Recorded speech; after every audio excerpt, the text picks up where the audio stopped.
the match in Jakarta against Indonesia will be very, very challenging game for us. You know that passion of Indonesian supporter, that is also we are really see difficult.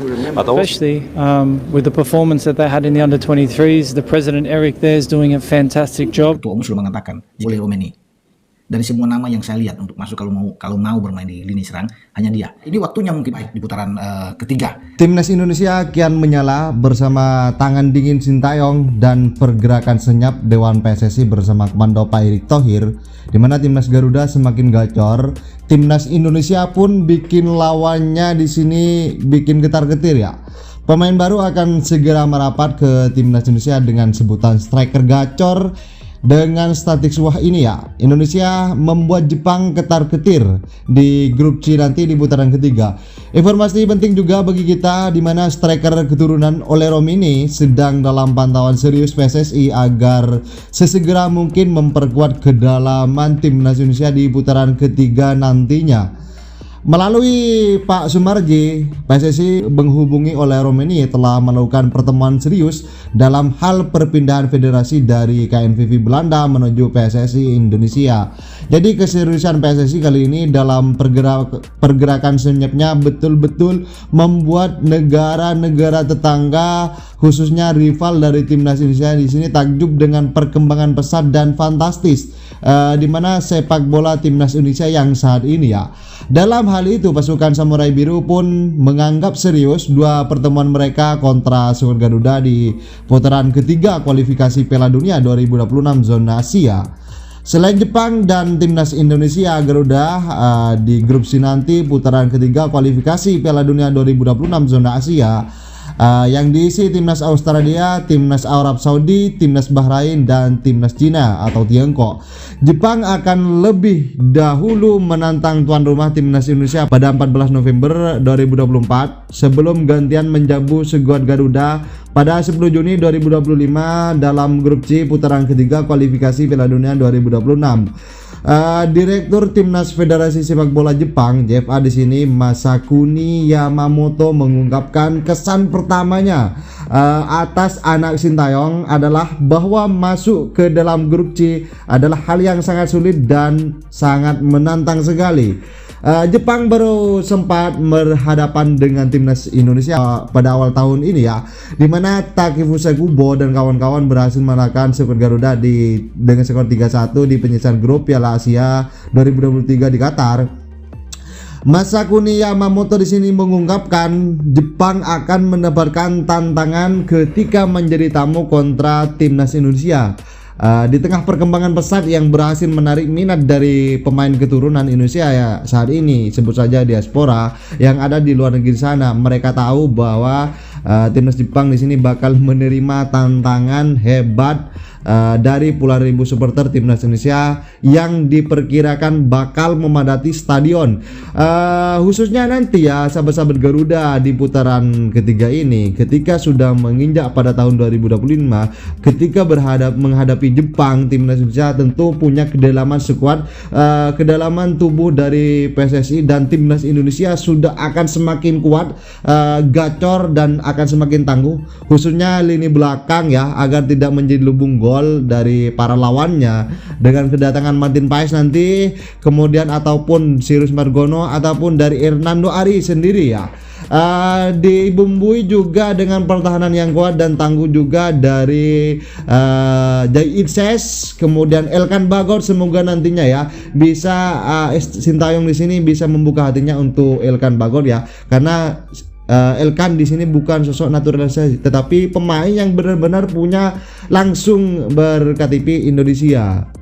Kemudian dengan kolaborasi tiga back sejajar yaitu Elkan Bagot, kemudian Jaises dan Jordi Amat, kemudian dengan kedatangan pemain baru lagi yaitu di posisi kiri Calvin Verdong, sangat luar biasa kemarin ya. Buktinya ketika kemarin diturunkan oleh Coach Sintayong di putaran di babak sebelumnya ini ya, di saat melawan Filipina, Calvin Verdong dan kawan-kawan di sini sukses mengantarkan skuad Garuda dengan permainan yang indah dan sangat luar biasa. Jadi di lini tengah masih ada Nathan dan Tom Haye nanti yang akan memperkuat timnas Indonesia, di mana juga ada Ivar Jenner, kemudian ada juga di lini depan yang saat ini masih diisi oleh Ragnar Mangon, Rafael Strijk dan Marcelino Ferdinand. Tetapi dengan kedatangan dari Ole Romini di sini, pantauan serius, perjuangan serius, usaha serius sedang dilakukan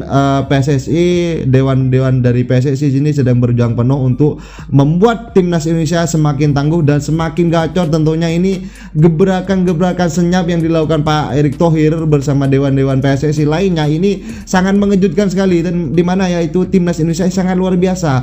Kepesatan dari perkembangan dari timnas Indonesia sudah luar biasa ya, sehingga para pengamat, para komentator dari luar negeri, khususnya dari negara tetangga, kita sebut saja Malaysia, Vietnam, Thailand, khususnya di Asia Tenggara juga ya, ini sedang menyoroti permainan timnas Indonesia dan kedalaman dari tubuh PSSI saat ini ya. Oke sahabat-sahabat Garuda, ini ada beberapa cuplikan di sini menyebutkan bahwa timnas Indonesia akan segera memberikan hal yang positif dan akan segera kedatangan pemain baru. Jadi mari kita simak bersama video ini ya. Silakan ditulis pendapat kalian ya sahabat-sahabat Garuda di kolom komentar di bawah ini, dan jangan lupa kasih like dan share-nya agar mereka juga tahu ya bagaimana perkembangan saat ini timnas Indonesia di bawah kepemimpinan dari Pak Erick Thohir dan Sintayong. Dan jangan lupa di subscribe channel ini agar kalian tidak ketinggalan informasi penting lainnya untuk timnas Indonesia. Bersama saya, salam olahraga. Kita masih menunggu memang kabar kepastian dari striker FC Utrecht ini berusia 24 tahun oleh Romani. Apakah dia jadi diambil untuk diproses naturalisasi atau masih belum ya? Karena saat ini sepertinya PSSI sedang menjalankan sebuah misi yang menurut saya ini silent operation mereka untuk tidak gembar-gembor, terus bekerja, terus berusaha, terus berjuang agar mendapatkan yang terbaik. Itu yang saya lihat. Saya sudah coba untuk masuk sana sini untuk bisa mengantar, tapi memang ini seperti dikunci. Namun pada minggu yang lalu memang saya sudah coba untuk berkomunikasi dengan manajer timnas Indonesia Pak Sumarji, yang untuk bisa berbicara bagaimana apakah di lini serang nomor 9 itu tersedia untuk tim nasional kita untuk berhadapan di babak putaran ketiga pra Piala Dunia zona Asia. Karena kita tahu bersama teman-teman ya, kita berada di grup yang ya keras lah, semua grup sih keras, tapi kita berada di grup yang dimana ada Jepang, tentunya ada Australia, ada Arab Saudi, Bahrain dan Cina. Ini perlu fokus, konsentrasi penuh bagi timnas Indonesia, dan Pak Ketua Umum sudah mengatakan jika kita ingin tampil baik ya harus dipersiapkan dengan benar. Ya ini super serius, bukan cuma serius, di atas itu. Nah makanya harus ada beberapa pemain terutama. Masalah kita, problem kita saat ini di nomor 9, di garis depan lini serang. Oke, kita punya ya seorang Rafael Strijk, tapi dia kan bukan pemain nomor 9, tipikal dia seorang pemain yang melebar ke flank atau ke sayap, semua akan dipaksakan oleh STY untuk bermain di sana. Sebenarnya kita punya striker lokal juga yang bagus ya. Kita masih punya Dimas Derajat yang bisa diambil di sana. Mungkin saja ada Ramadan Sananta. Ya, semua sudah dicoba, tapi STY melihat bahwa memang dia perlu untuk bomber yang kuat ya, untuk membuka ruang, dia punya kecepatan, ya timing yang bagus, bisa berduel dengan ya. Dan ini ada saya pikir satu-satunya mungkin oleh Romani. Dari semua nama yang saya lihat untuk masuk kalau mau bermain di lini serang, hanya dia. Oke, kemarin saya bilang ada Mauro Silstra ya, tapi dia kan ada di Volendam U21 yang masih ada di bawah. Jadi sulit saya pikir ya kalau bisa dikatakan di sini ya. Jadi ada juga tim veteran tapi dia di kasta ketiga di Fretes ya, Treves ya. Tapi kalau saya bilang hanya dengan oleh Romani inilah yang masih bisa diandalkan untuk kita bisa dapatkan, karena itu yang paling bagus, paling enak ya untuk buat tim kita ya. Ya semua tergantung dari PSSI ya, tergantung dari STY. Nah, oleh Romani ini sudah mengatakan bahwa dia tertarik, apalagi dia sudah pernah dihubungi ya, sudah bicara dengan Pak Ketua, sudah pernah berkomunikasi dengan baik. Nah sekarang tergantung di dia, masalah di dia yang ada. Dan banyak pesan-pesan yang masuk dari netizen, dari penggemar sepak bola tim nasional kita untuk oleh Romani, dan dia senang ya dengan dukungan ya, support yang kuat dari supporter Indonesia, sehingga dia berpikir bahwa ini waktunya mungkin buat dia untuk bisa memutuskan segala sesuatu ya, agar dia bisa bermain di tim nasional Indonesia ya. Semua ya, dia sudah mungkin akan berkomunikasi dengan keluarganya, tapi dia bilang bahwa keluarganya juga ikut mendukung ya, orang tuanya, mamanya juga yang sudah pernah ke Indonesia, neneknya saya pikir dari orang berdarah Indonesia. Jadi saya pikir dia akan memutuskan sendiri, dan kalau dia berada di depan ini oke. Boleh di putaran ketiga kita bicara ya, paling tidak dia dulu ya. yang lain tidak, tapi kita butuh pemain nomor 9 di depan.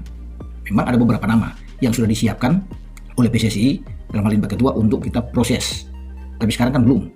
Cuma siapa mereka ya belum bisa dibicarakan di sini karena memang masih tertutup sama sekali.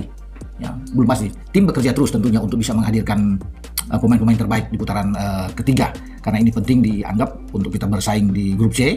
Makanya saya pikir PSSI akan mendapatkan pemain-pemain yang sesuai dengan keinginan. Jadi yang pertama untuk STY tentunya yang melihat ini sesuai dengan kebutuhan tim. Ya kemudian ini disetujui oleh PSSI dalam hal ini juga Pak Ketua yang menyetujui. Nah kita akan tunggu teman-temannya. Tapi saya pikir ya paling pas adalah Ole Romani ini. Dan dia mungkin sedang diupayakan terus untuk bisa mendapatkan, apalagi dia sudah terbuka, keinginan dia itu besar. Ya tinggal kita lihat nantinya apakah dia akan datang langsung ke Indonesia untuk bersama dengan ketua. Ya kita nantikan itu, tapi saya sangat berharap memang bahwa dialah yang tersedia satu-satunya kalau bicara di Eredivisie ya di atas, bahwa Ole Romani ini yang paling pas untuk bisa bermain bersama dengan tim kita akan lebih baik. Apalagi dukungan dari teman-teman dia kan banyak, dari Ragnar tentunya, dari Verdong, itu terus bisa memotivasi agar Ole Romani ini mengambil kesempatan itu untuk bermain di putaran ketiga.